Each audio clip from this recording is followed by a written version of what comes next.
Hello, friends. My name is Eric Cloward, and welcome to the Stoic Coffee Break. The Stoic Coffee Break is a weekly podcast where I take aspects of Stoicism and do my best to break them down to their most important points. I share my experiences, both my successes and my failures, and my thoughts on Stoic philosophy, and hope that you can learn something from my experience, all within the space of a coffee break. This week's episode is called Open Mind, Open Heart, Stoicism and Human Connection. Do you feel connected to the people around you? Do you struggle to get close to those that you care about? In this episode, I want to discuss how Stoicism can help you develop deeper and more connected relationships with the people in your life. One of the most beautiful qualities of true friendship is to understand and to be understood. Seneca. So we all crave connection. We all want to feel close to other people and to have those strong connections. Feeling connected and having a close tribe of people around us is not only important to our mental health, but also to our physical health. In study after study, it's been shown that one of the biggest predictors of living a longer life and a healthier life is having a close circle of friends. It's also one of the key factors for helping those who are recovering from addiction. But in our modern world, it's easy to find ourselves being less connected to others, even as we have all this technology that is supposed to connect people. So this episode came about because a close friend of mine requested that I talk about how Stoicism can help us create better connections with people. And I know it might sound kind of strange, given how Stoicism has a reputation for emotional disconnection.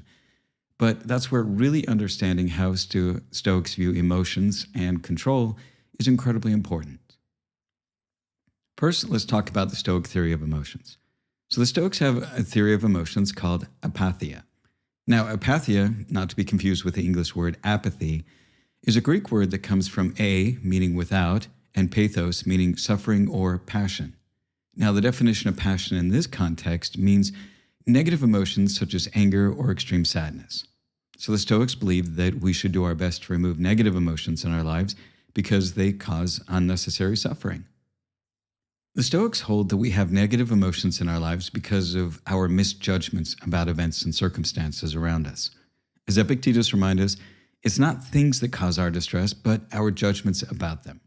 Simply put, it's our perspective, the thoughts and the stories that we have in our mind that cause the emotions that we feel. So when we feel negative emotions, it's because of the thoughts that we have about things.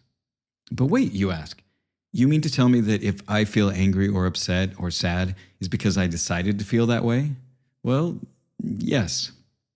Every emotion that we feel is because of a thought going on inside our heads. We may not be completely aware of what we're thinking, but every emotion is caused by a thought in our head. If you think this is a little strange, it's because we are never really taught to think about emotions this way. We just assume that emotions happen and that we have no control over them. But let's dissect this a little further. How many times have you been in a good mood, then you start thinking about a sad experience that happened in your life, only to find that your good mood has been replaced by sadness? For example, let's say you're walking along somewhere and you came across a restaurant where you and your ex-partner used to go. It brings up memories about how things didn't work out, and you feel the pangs of regret for things that you said and did. Or maybe you have a memory about a parent or a grandparent who passed away and you miss them. There again, it's the story that you're telling yourself at that moment that is causing that emotion. The same goes for when you're feeling angry or frustrated. It's the thoughts in your mind, your perspective on the situation, that's causing the emotions that you feel. Another concept we need to dig into is the dichotomy of control. So the Stoics teach us that we need to understand what we have control over and what we don't. So what do we have control over? Epictetus gives us a really clear list. Some things are in our control and others are not. Things in our control are opinion, pursuit, desire, aversion, and in a word, whatever is of our own action. Things not in our control are body, property, reputation, command, and in one word, whatever are not our actions. Simply put, we have control over our perspectives, opinions, desires, and our actions. Everything else is outside of our control. Everything. Even our bodies. I mean, I always say this, you can't control if you get cancer or an illness. You can, however, control your opinion, what you do in response to the things outside of yourself. You control your perspective and your actions. But in that list of things outside of our control is a gem that we really need to unpack. our reputation. Our reputation is always a tender spot for us. We spend a lot of time worrying about what others think of us, and we also spend ridiculous amounts of time trying to control what others think of us. It's like Marcus Aurelius explains. I've often wondered how it is that every man loves himself more than all the rest of men, but yet sets less value on his own opinion of himself than on the opinion of others. Simply put, we want to be liked. We want others to think good things about us. But much to our dismay, other people are outside of our control. I know that's often a hard pill to swallow, but it's the truth. It's a realization that most of us reach at some point in our lives, that as much as we might wish it otherwise. Even a tyrant with absolute authority can't control what others think about them. If this were the case, then Julius Caesar would have had nothing to worry about. In the immortal words of Brooke Castillo, my favorite life coach, what other people think about me is none of my business. So, how do these concepts come together to help us better connect with those around us? How does understanding what we control and how emotions are created help us to be better partners, parents, and friends? Well, let's put the pieces together, shall we? First and foremost is now that we understand that we can't control other people, only ourselves, and if we're honest, other people don't like being controlled. We also don't like it when other people try to control us. I mean, unless you're into that kind of thing. No judgment here. We also need to understand that what other people think of us, how they respond to us, or how they act in any situation is not up to us. We have to respect the fact that they are autonomous beings that will think, say, and do things that are not up to us, and that there will be plenty of things that they do that we may not like. But this news, rather than being a downer, should be a relief. It's one or many things that you can stop trying to control. One more thing off your plate. When you let go of any notion that you can control others, it allows you to focus on what you can control in your relationships. Yourself. You work on how you want to show up. You make decisions about who you want to be, how you respond, and what actions you take.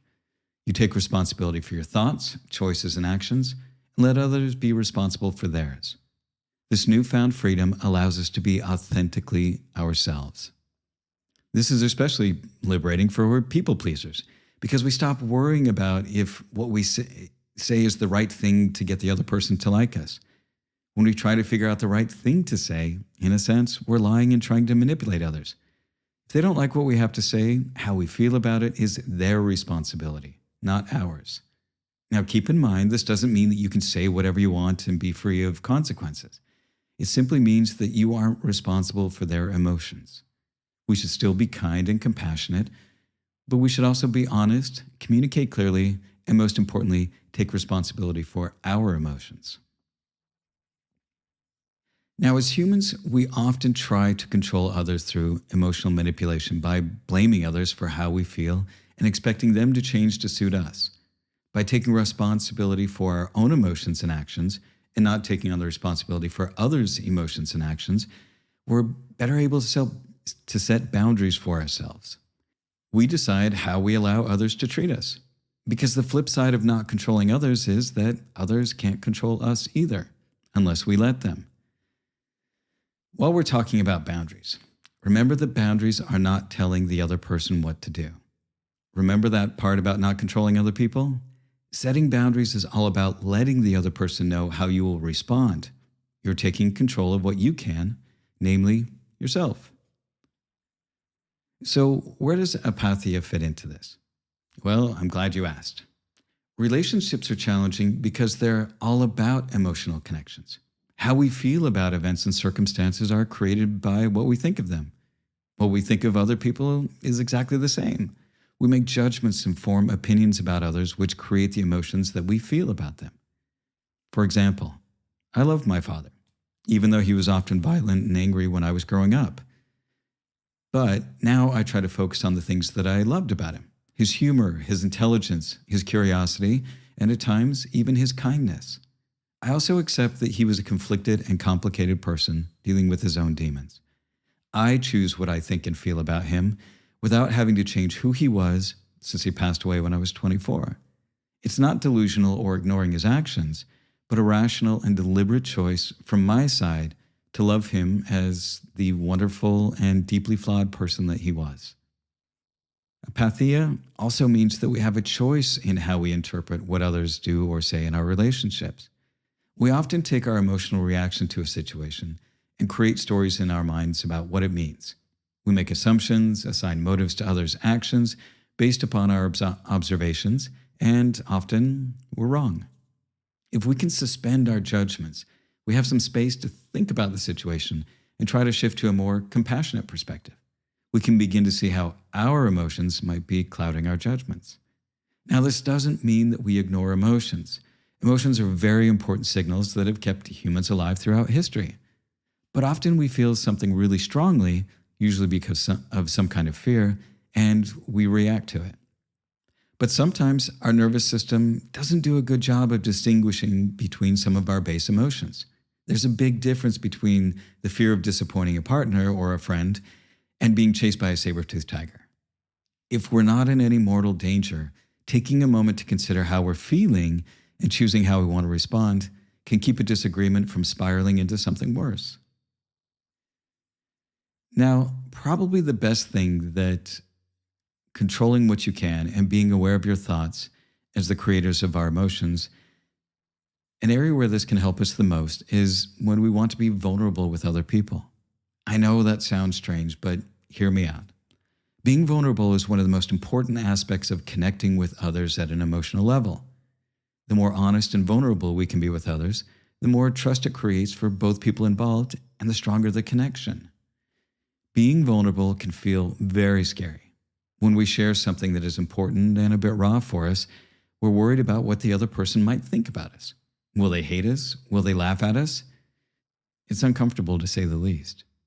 But this is where you have to let go of trying to control what others think about us. As Seneca writes, we are often more frightened than hurt. We suffer more in imagination than from reality. We should be vulnerable with other people because it's what we want to do, not because we expect a certain reaction from another person. It's always possible that they will react in a way we don't like, and that's something that is not in our control. We need to let go of any expectation of how we want them to respond.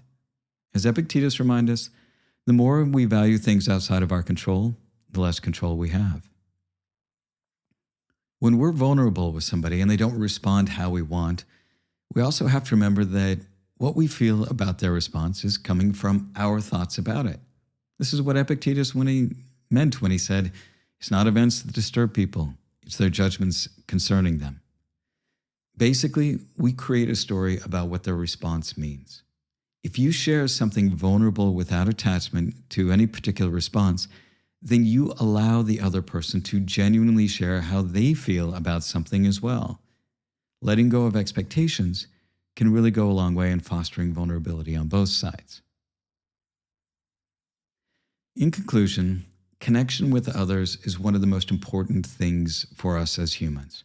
We're hardwired to connect because we couldn't survive in the world without other people. It's also what gives life meaning. And by understanding that we can only control how we show up and not trying to control what others do or say can go a long way towards strengthening connections with others. We can take responsibility for our emotions and actions and not take responsibility for the emotions and actions of others, which allows us to be more vulnerable. We're better able to accept people for who they are because we recognize that we can't change them. So the next time you find yourself struggling in your connections with others, think of what Marcus Aurelius said. Everywhere at each moment, you have the option to accept this event with humility, to treat this person as they should be treated, to approach this thought with care so that nothing irrational creeps in. And that's the end of this week's Stoic Coffee Break. As always, be kind to yourself, be kind to others, and thanks for listening. I also want to remind you, if you're not following me on social media, I would really appreciate if you would do so. You can find me on Instagram and Threads at stoic.coffee. You can find me on Facebook, LinkedIn, YouTube, TikTok, Twitter, and I think that's it, at Stoic Coffee, all one word. Thanks again for listening.